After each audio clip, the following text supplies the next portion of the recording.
आप सभी का इस YouTube चैनल भोज एकेडमी में स्वागत है। आज के वीडियो में हम लेकर के आए हैं कक्षा 10वीं में अर्थशास्त्र का अध्याय 2 इसके प्रश्न उत्तर।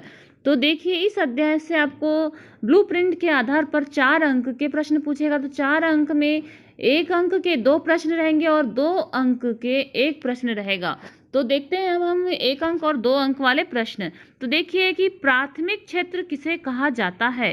प्राकृतिक संसाधनों पर प्रत्यक्ष रूप से आधारित गतिविधियों को प्राथमिक क्षेत्र कहा जाता है और इसके अंतर्गत जैसे कि कृषि से संबंधित या कृषि, पशुपालन, खनिज उत्पन्न करना और मछली पालन, इस प्रकार की प्रक्रियाएं आती है।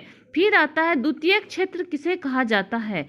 इस क्षेत्र की गतिविधियों के अंतर्गत प्राकृतिक उत्पादकों को विनिर्माण प्रणाली के माध्यम से अन्य रूपों में परिवर्तित किया जाता है और विभिन्न प्रकार के उद्योगों से जुड़ा हुआ होता है, इसीलिए इसे द्वितीयक क्षेत्र या औद्योगिक क्षेत्र भी कहा जाता है। उदाहरण के लिए लोहे से मशीन का बनाना और कपास से कपड़ा का बनाना। उसके बाद में देखिए सार्वजनिक क्षेत्र किसे कहा जाता है। सार्वजनिक क्षेत्र से ऐसी व्यावसायिक या औद्योगिक संस्था है जिसका स्वामित्व, प्रबंधन, संचालन सरकार मतलब केंद्र सरकार, राज्य सरकार या स्थानीय सरकार के अधीन हो, इसे सार्वजनिक क्षेत्र कहा जाता है। और उसके बाद में आता है निजी क्षेत्र किसे कहा जाता है। तो ऐसा क्षेत्र जिसका उत्पादन के साधनों का स्वामित्व, प्रबंधन, नियंत्रण निजी उद्योगपतियों के हाथ में हो, उसे निजी क्षेत्र कहा जाता है, जैसे कि Tata iron and steel limited company. उसके बाद में हम अगला प्रश्न देखते हैं, अल्प बेरोजगारी क्या है। प्रत्येक व्यक्ति कुछ कार्य कर रहा है परंतु किसी को भी पूर्ण रोजगार प्राप्त नहीं होता है। यह अल्प बेरोजगारी की स्थिति है जहां लोग प्रत्यक्ष रूप से कार्य कर रहे हैं लेकिन उनकी क्षमता से कम कार्य उन्हें प्राप्त हो रहा है इसे अल्प बेरोजगारी कहा जाता है। इसके बाद में हम देखते हैं कि प्रच्छन्न बेरोजगारी से क्या आशय है। तो प्रच्छन्न बेरोजगारी का वह स्वरूप प्रत्यक्ष रूप से दिखाई नहीं देता, यह छिपा रहता है। भारत में इस प्रकार की बेरोजगारी कृषि में पाई जाती है जिसमें आवश्यकता से अधिक व्यक्ति लगे रहते हैं। यदि इनमें से कुछ व्यक्ति को खेती के कार्य से अलग कर दिया जाए तो उत्पादन में कोई अंतर नहीं आएगा, इसे प्रच्छन्न बेरोजगारी कहा जाता है या छिपी हुई बेरोजगारी भी कहा जाता है। अगला देखते हैं, खुली बेरोजगारी किसे कहा गया है। जब व्यक्ति कार्य करने के योग्य है और वे कार्य करना भी चाहता है लेकिन उसको जब कार्य नहीं मिल पाता तो ऐसी बेरोजगारी को खुली बेरोजगारी कहा जाता है। अगला प्रश्न देखते हैं कि मनरेगा 2005 के मुख्य उद्देश्य क्या है। देखिए, यह अधिनियम केवल एक कार्यक्रम ही नहीं है अपितु एक कानून है जिसके अंतर्गत रोजगार हासिल करने की कानूनी गारंटी दी गई है। फिर देखते हैं, इसका प्रमुख उद्देश्य हर वर्ष प्रत्येक ग्रामीण एवं शहरी, गरीब एवं मध्यम वर्ग के परिवार को एक वयस्क व्यक्ति को कम से कम 100 दिन का रोजगार उपलब्ध कराना, यह मनरेगा है जिसे 2005 में लागू किया गया है और यह 625 जिलों में लागू किया गया है।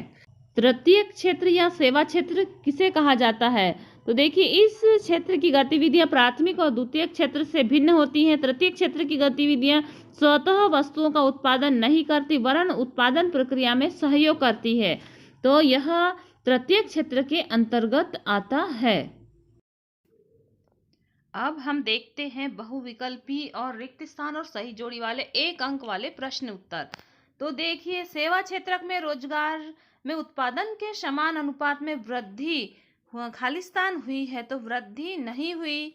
उसके बाद में देखते हैं कि खालिस्तान क्षेत्र के श्रमिक वस्तुओं का उत्पादन नहीं करते तो तृतीयक क्षेत्र में वस्तुओं का उत्पादन नहीं होता है।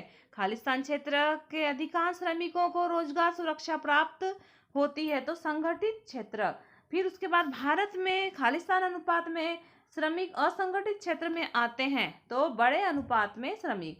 कपास एक खालिस्तान उत्पादक है और कपड़ा एक खालिस्तान उत्पादक, तो कपास एक प्राकृतिक उत्पादक है और कपड़ा विनिर्मित उत्पादक। उसके बाद देखते हैं प्राथमिक, द्वितीयक और तृतीयक क्षेत्रकों की गतिविधियां खालिस्तान है तो यह परस्पर एक दूसरे से पर निर्भर है। उसके बाद देखिए सार्वजनिक और निजी क्षेत्रक आधार पर विभाजित है तो इसका आंसर आएगा उद्यमों के स्वामित्व।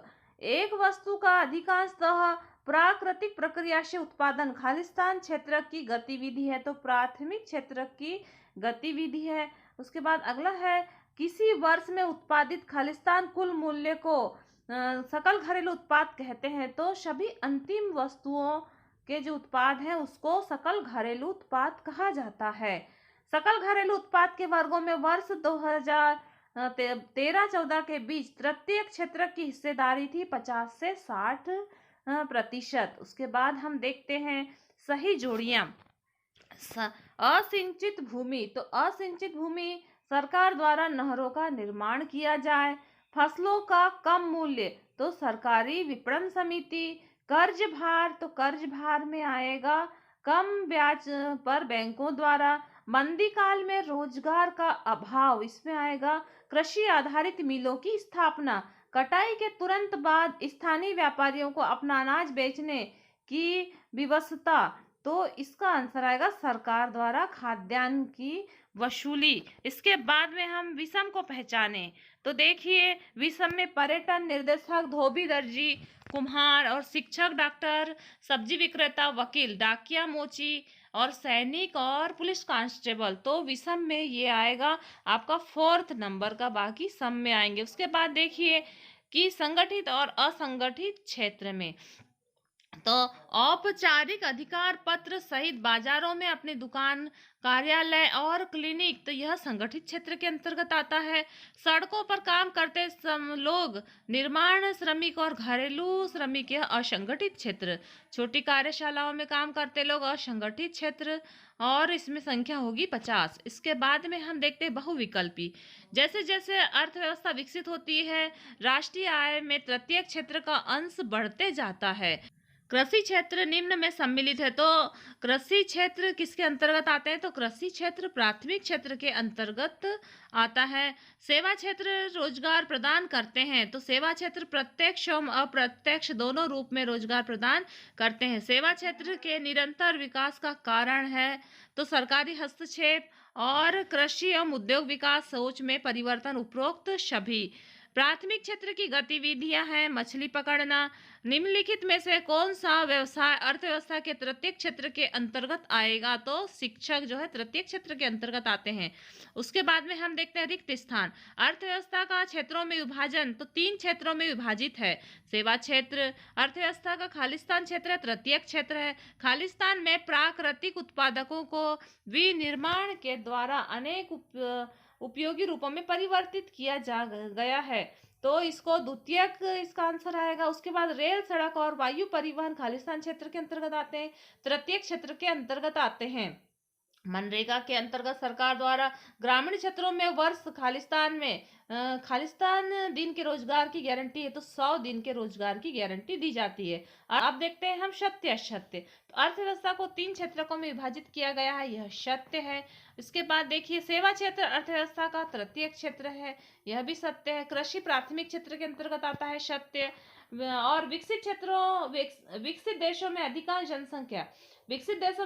जनसंख्या प्राथमिक क्षेत्र से जुड़ी हुई है, असत्य। उसके बाद शिक्षक, डॉक्टर, वकील की सेवाएं उत्पादन में प्रत्यक्ष रूप से योगदान देगी तो यह भी सत्य है। औद्योगिक क्षेत्र को प्राथमिक क्षेत्र कहा जाता है, गलत। द्वितीय क्षेत्र को प्राथमिक क्षेत्र कहा जाता है। अब देखते हैं सही जोड़ियां। परिवहन और संचार तो परिवहन और संचार के यह है तृतीय क्षेत्र के अंतर्गत। मछली पालन प्रथम क्षेत्र।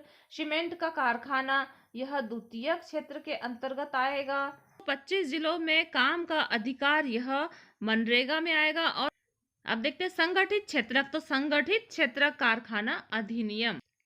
अब इसके बाद हम देखते हैं एक शब्द या एक वाक्य में उत्तर दो। और देश की कुल जनसंख्या का एक भाग जो प्रत्यक्ष रूप से उत्पादन प्रक्रिया में सहयोग करता है वह क्या कहलाता है? तो वह द्वितीयक क्षेत्र कहलाता है। अर्थव्यवस्था के उस क्षेत्र का नाम बताओ जो कृषि एवं उद्योग के संचालन में सहायक होते हैं। तो तृतीयक क्षेत्र। डॉक्टर, शिक्षक, नाई, धोबी, वकील आदि की सेवाएं किस क्षेत्र के अंतर्गत आती है? तो यह तृतीयक क्षेत्र के अंतर्गत आती है। अर्थव्यवस्था को कितने क्षेत्रों में बांटा गया है? 3 क्षेत्रों में बांटा गया है। निजी क्षेत्र के एक उद्योग का नाम है टिस्को। इस प्रकार से यह अध्याय 3 के 2 अंक और 1 अंक वाले सभी प्रकार के प्रश्न उत्तर हुए, और इससे पहले भी एक वीडियो इसका डाला गया है। तो इस प्रकार आप इन सभी प्रश्न उत्तरों को आप अपने उत्तर पुस्तिका में नोट कीजिए और अपने तैयारियां प्रारंभ रखिए। धन्यवाद।